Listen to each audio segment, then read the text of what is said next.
très bien. Parfait. Voilà, le bassin, tu ramènes. Et là, ça change tout.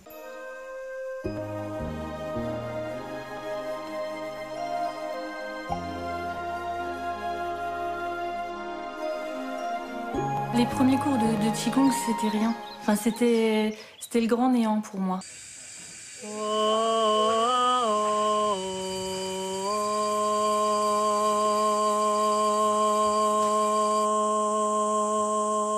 On rentre au conservatoire à 17 ans, on a des rêves plein la tête, on est complimenté de tous les côtés. Sauf qu'on n'a pas de technique vocale, on connaît rien encore, mais personne nous l'a dit. Et le Qigong, ça m'a descendu littéralement de mon piédestal. Il me fallait aller plus loin à l'intérieur du corps, pour aller plus en profondeur, toucher par le mental, toucher le corps de l'intérieur. Allez, Véronique, encore un petit effort.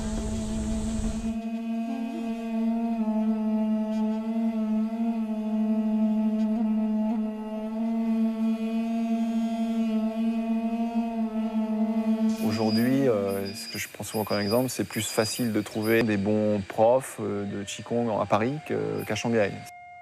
Je pense qu'il y a beaucoup d'approches du Qi.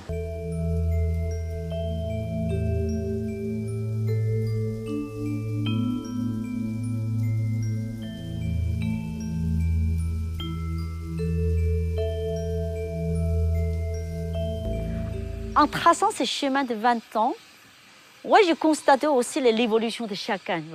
Il a 20 ans, quand on vient pratiquer, les gens nous regardent plus ou moins avec un regard très bizarre.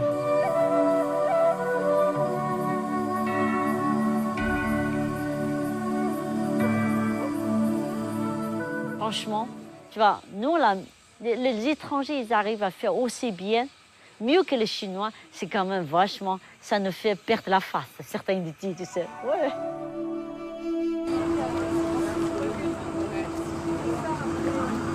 Souvent, quand on marche, à un certain moment, vous sentez, même à l'extérieur, les choses changent, ça devient légère. Il y a une espèce de joie qui se réveille dans le corps. Il dit, quand vous habituez à cette façon de marcher, ça révèle, il dit, ça donne beaucoup de joie, ça donne beaucoup de potentiel à vivre.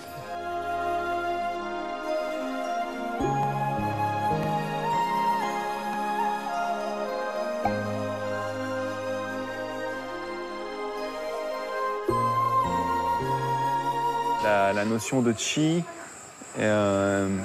passe par une prise de conscience de la manière dont je m'articule au monde, dont j'articule mon état sentimental, mes humeurs à l'état actuel, avec mon état physique général, tel que j'en ai conscience, avec ma relation aux autres en temps réel et à travers un environnement.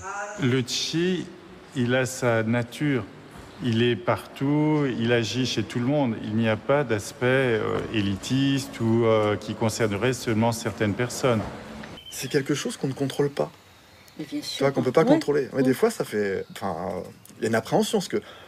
mais comment se fait-il que, quoi? Jusqu'où ça va s'arrêter? Jusqu'où ça va aller? On n'a pas trop envie que ça s'arrête. Quand ça se passe bien, comme ça, c'est très agréable. Mais on se dit, mais jusqu'où ça peut aller? On n'y croit pas. Quand on observe une chose, quand quelque chose est très beau, magnifique, qui a plein de présence, là, on trouve quelque chose de magnifique. On dit l'âme, l'esprit en occitan.